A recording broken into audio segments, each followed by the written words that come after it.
Do you believe seniors truly deserve a fair Social Security increase in 2026?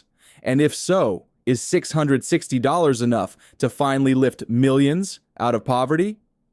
That's the big question on the table right now. President Trump has placed Social Security front and center with a proposal that is already in Congress.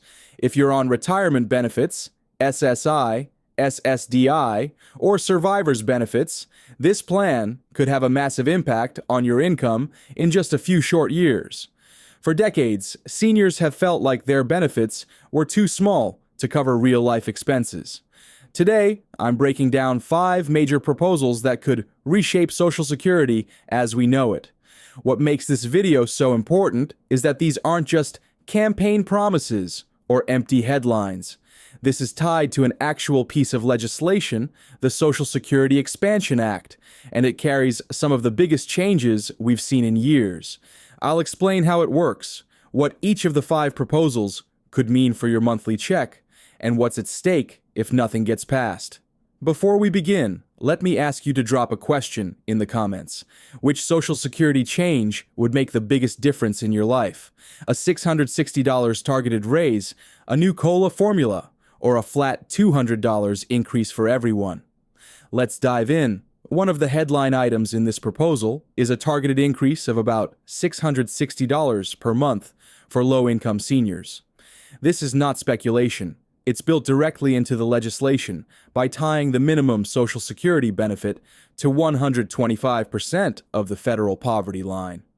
To put that into perspective, if you're currently receiving between $1,000 and $1,200 a month, you are officially considered to be living in poverty according to government standards. Under this bill, that income would automatically rise to lift you above the poverty threshold, meaning thousands of dollars more per year in guaranteed support. This is a big shift from past policy, which often left the lowest income seniors stuck in a cycle of poverty with no meaningful relief. By setting a poverty-adjusted minimum benefit, the law would not only raise checks immediately, but also protect them from falling behind in the future. Since the poverty line is updated each year, imagine going from $12,000 a year to nearly $20,000. That's a life-changing difference for seniors who are choosing between food, rent, or medicine. The goal is simple. No senior should live below the poverty line after paying into Social Security their entire working lives. Another critical part of the proposal is fixing how annual cost of living adjustments, or COLAs, are calculated. Right now, Social Security uses the CPI-E index, which is based on spending patterns of urban workers. That's a problem because it doesn't reflect the reality of seniors who spend far more on healthcare, prescriptions, and housing than on consumer goods like electronics. As a result, seniors have consistently received lower COLAs than they truly need. In 2026, for example, the projected COLA is just 2.7%, which translates to around $50 extra for many retirees. But at the same time, Medicare Part B premiums are expected to jump by over 11%, wiping out those gains almost immediately. The Expansion Act seeks to replace CPI-W with the CPI-E, the Consumer Price Index for the elderly. This index was specifically designed to measure the spending habits of older Americans. By adopting it, COLAs would better match the real inflation seniors face every year. Over time, that could mean hundreds, even thousands, of additional dollars staying in seniors' pockets rather than being lost to healthcare costs. Studies have shown that seniors have already lost nearly $370 billion collectively since 2010 due to the inaccurate COLA formula. Fixing this mistake isn't just about math, it's about fairness and ensuring that seniors don't get shortchanged year after year. In addition to the targeted $660 increase for low-income recipients, the bill also calls for a flat $200 monthly boost for everyone on Social Security and disability. That means whether you're a retiree on SSDI or receiving survivor's benefits, you would see an extra $2,400 a year directly added to your check. Unlike COLAs, which fluctuate, this would be a permanent, across-the-board raise, helping all beneficiaries better keep up with rising prices. For many households, that's the equivalent of an extra month or two of rent, utilities, or groceries each year. This change is designed to give immediate relief while Congress works on longer-term fixes. Seniors often complain that small COLAs are instantly eaten up by higher Medicare premiums or everyday costs like food and gas. The flat $200 addition ensures that beneficiaries see a meaningful increase no matter what happens with inflation. It's also a way to restore purchasing power that's been lost over the past 2 decades. In short, it's Congress recognizing that the system hasn't been keeping pace with the economy and making up for it with a guaranteed raise. Of course, no discussion of Social Security is complete without addressing solvency. Right now, the trust fund is projected to run short by 2032, which would result in an automatic 25% cut in benefits if nothing is done. The Expansion Act tackles this head-on by lifting the payroll tax cap.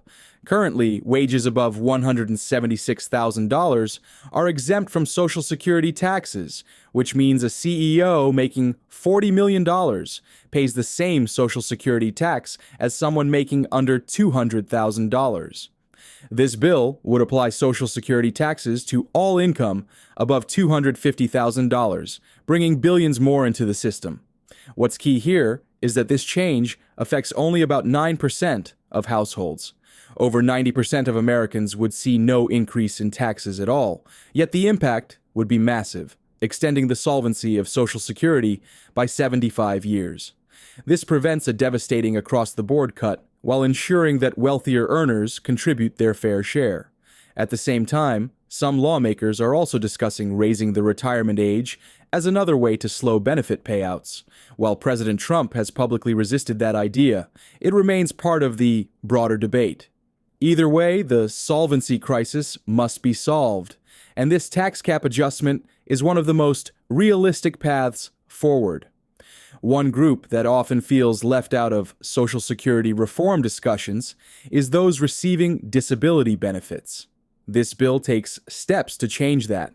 First, disability beneficiaries would also receive the $200 monthly increase, ensuring they aren't excluded from the across-the-board raise. Second, the legislation addresses cases where children and adults lost disability coverage unfairly in the past, restoring those benefits and strengthening protections moving forward. This is a significant acknowledgement that the disability system has long left some of the most vulnerable Americans behind. For families relying on SSDI or SSI disability payments, even small changes can mean survival. Too often, disability programs have been overlooked when Congress debates Social Security, but this bill ensures they are fully part of the conversation. It also signals that reforms aren't just about retirees. They're about protecting every beneficiary who paid into the system or qualified through disability. By making these changes, the bill recognizes that a secure safety net must include those who can't work due to health or other limitations. This isn't just a policy adjustment. It's a step toward fairness and dignity for millions of disabled Americans. So, to recap, the Social Security Expansion Act proposes 5 major changes: a $660 monthly increase for low-income seniors, a new COLA formula to reflect real costs, a $200 across-the-board raise for all recipients, a solvency fix by lifting the payroll tax cap, and expanded protections for disability beneficiaries. Together, these reforms could reshape the future of Social Security and prevent cuts while putting real money into seniors' pockets. Now I'd like to hear from you. Which of these proposals would help you the most? The $660 lift, the COLA fix, or the $200 flat raise? Share your thoughts in the comments and let us know your city and state so we can see how these issues are affecting people nationwide. If you found this breakdown helpful, please hit like, subscribe to Social Security Post, and turn on notifications. We bring you daily updates on Social Security, SSI, SSDI, Medicare, Medicaid, and SNAP, and you won't want to miss the next one.